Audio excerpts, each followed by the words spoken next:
Hello, hello. Welcome back, Technologist. Welcome back to the podcast. Hope you guys are doing good. So it's getting warmer. Summer is around the corner. And I believe my kids only have like less than 20 days of school left. Man, the end of the school year is here. Holy crap. And yeah, it's amazing because my kids are getting like older.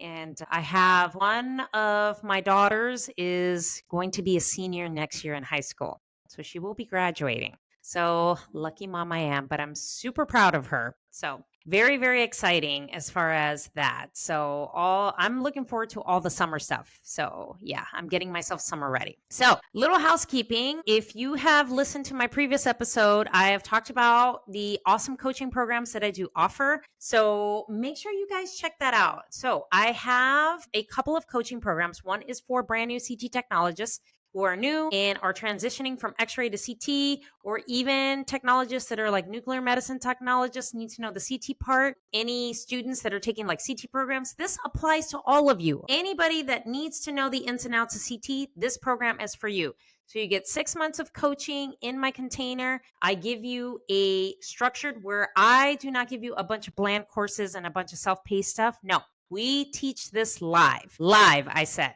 So that means you got to show up to the calls and you've got to be there to get all the knowledge and curriculum there is for this program. Okay. And also I do, there's also going to be replays just in case you can't check it out live. So, and then I also have a personal private Slack community where you can come and get your questions answered, whether it's protocols, exams, confidence as a tech, any, protocol questions, whatever it is, you can come and get coached by me, and you can even ask whatever questions you like. So make sure you guys check that out. I have thought about maybe putting a private podcast together, so I can include these trainings on the go so you can listen on the go. So we'll see how that works out. So it's kind of some things that I'm trying to make this program very simplified, very easy, and just structured so you can get all the knowledge and be prepared for that registry. So that is the whole goal for this program, is to get you ready for the registry, get you registered so you can be the go-to tech and you can go out there and make a shit ton of money. Okay, because there's lots of money to be made. Also, the second program that I offer is to those experienced technologists, that have 2 years or more that are interested in taking traveling assignments, because that is the hot shit now, is traveling. Okay. So I give you 90 days where we get you ready to go. Like, we'll get you prepped and ready. I'll give you some essential stuff that, as far as skill set, that you need to know, as far as, contracts, like what you should negotiate, how you should negotiate, and to do your research on these recruiting companies and these staffing agencies. So make sure that you guys check out the show notes for that. So for each program, this is very important. Each program, I'm only taking 10 students, 10 for each program. Okay. So once those spots fill up, that is it, guys. You guys have to wait for the next round. So this round is 10 students, 10 people is all I'm taking for each program. So once those doors close, so I am going to go ahead and give you founding members pricing for these programs. So both of them. So it's 40% off. That's founding members pricing. So I will give you 48 hours to make sure you secure your spot. After that, the price goes up, and that'll be that. So if you join within the next 48 hours, I will throw in the Cardiac 101 course in for free. So you will have access to that. So, which that is not available currently right now in just the regular program that I currently host. So if you do join within the next 48 hours, you will get that course for free.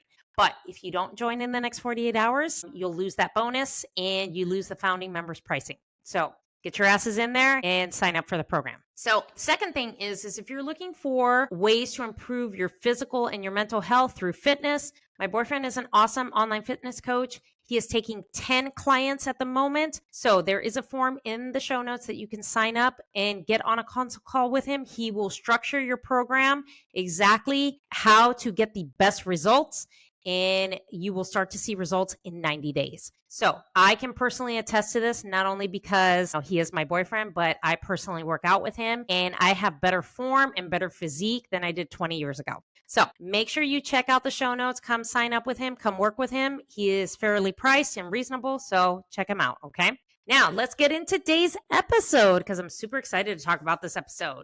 So we're continuing the conversation as far as being a traveling CT tech. So today I'm going to talk about is the transition from staff technologist to travel technologist and how to make that transition very easy for you. Okay. Now, we see a lot of technologists nowadays that are wanting to transition from being a staff technologist to a traveling technologist because of the pay increase. Now, what I'm seeing, and I'm seeing this firsthand where I work, is that the pay is getting very competitive with these traveling contracts. That matching pay when it comes to being a staff technologist versus a traveling technologist, the pay is not the same. The pay is like a lot higher. So this is becoming a peak interest and is making technologists really reevaluate as far as like, if I take this, I can get more pay. And plus, a lot of these staffing agencies are offering like full benefits, 401k, sick time, PTO. They offer stipends when it comes to housing and meals and, gas and mileage. So they have some pretty good incentives when it comes to that. So, but what I find is a lot of technologists are unsure where to start and how to approach this transition. Now, we know CT is a very complex modality, it's very overwhelming, especially if you're new, right? So, but what's overwhelming is where to start and how to approach this transition when you want to become a traveler from being a staff tech, right? So, usually what I do, and this is why I created the program that I do, is you really have to assess number one, your skills. Like, what are you good at as far as, your scanning abilities? Do you know this different operating systems out there? You have good IV skills. You know how to do cardiacs. You know how to do biopsies and those specialties, 3D post-processing, because that is what you're going to find at a lot of these facilities in making sure you have these skills. Usually when you take these assignments, there's certain criteria that they want out of the technologists that they're looking for as far as experience. So here are some tips that I think would help, as far as not only making the transition and then when you make the transition. Okay. So when you are making the transition, make sure you do your homework when it comes to these recruiting agencies. Okay. Because not all of them are alike. Okay. Make sure that you ask a lot of questions as far as pay, benefits, things that they offer.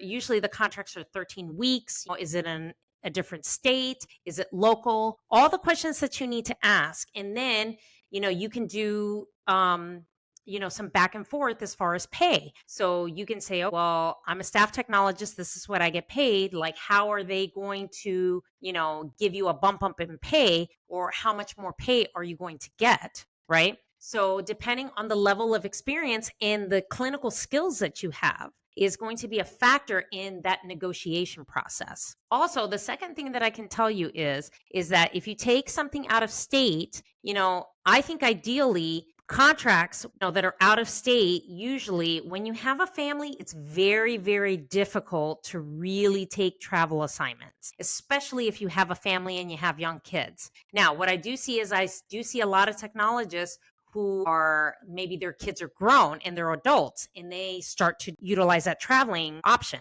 right? Or you have technologists that don't have children, don't have a spouse or a partner or anything like that, and they take that opportunity to do that. So it really depends. Now, I'm not saying that somebody who has children can't do a traveling contract. Absolutely, you can, but you have to kind of weigh your options as far as if is it local or you're going to be picking up and moving a lot. Okay. So those are some of the factors that you have to decide as far as that. Now, I know me personally, I can't just pick up and move every 13 weeks. That's just not feasible, especially with my 2 young kids. Okay. So if it were me, I would do something locally and take a contract like that because there's lots of it, everywhere. So the other thing is that make sure your skill set and your education is up to par, because they expect you to know, what you're doing, especially when you sit down at that scanner and interact with that patient, set up that exam and actually push that button. So it's very important to know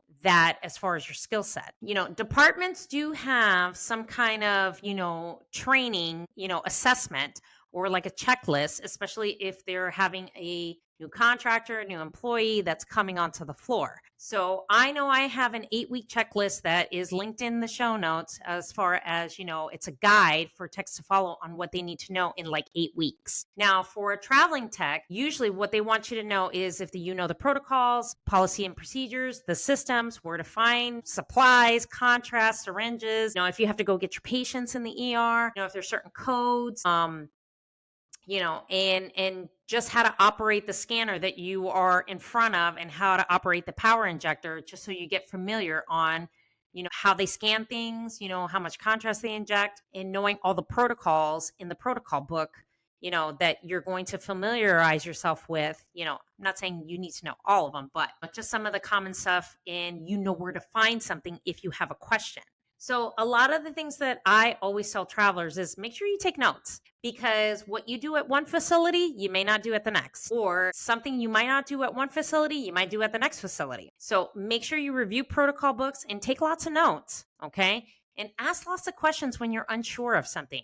Don't assume just because you have a ton of experience, and you've been a tech for a long time, that you know everything. Sometimes different places in different states, they do different things. So make sure that you ask a lot of questions. I asked a lot of questions when I moved from Nevada to Illinois, because the way they do things in Illinois and the hospitals here are a lot different than Nevada. It's a lot different. So, of course, I had to ask a lot of questions, instead of assuming that what we did in one state, is going to tie over into the other when it's two completely different states. Okay. Now, what I always tell my travelers to wrap up this episode is take your time performing these exams and really just, adapting to what you're doing, because you may be a fast technologist and, and you're quick in getting the patient in and out, but that doesn't mean that you're going to get like the adequate quality of exam. So we always want to prioritize quality over quantity.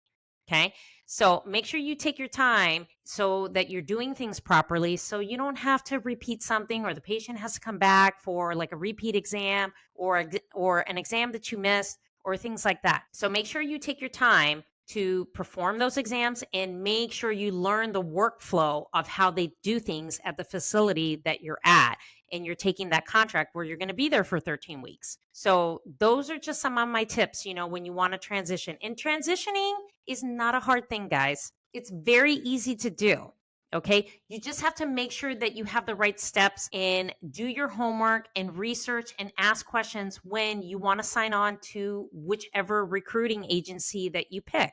Just make sure you do your homework there, because there's lots of them out there, but they're not one and the same. So make sure you ask questions, or even ask, our radiology community is small. Ask people out there and say, hey, what is the best recruiting company? Who can I sign on that I will get, like competitive pay or good benefits or this and that, or that I'm going to secure more contracts, or whatever the case is. So it's always good to ask questions.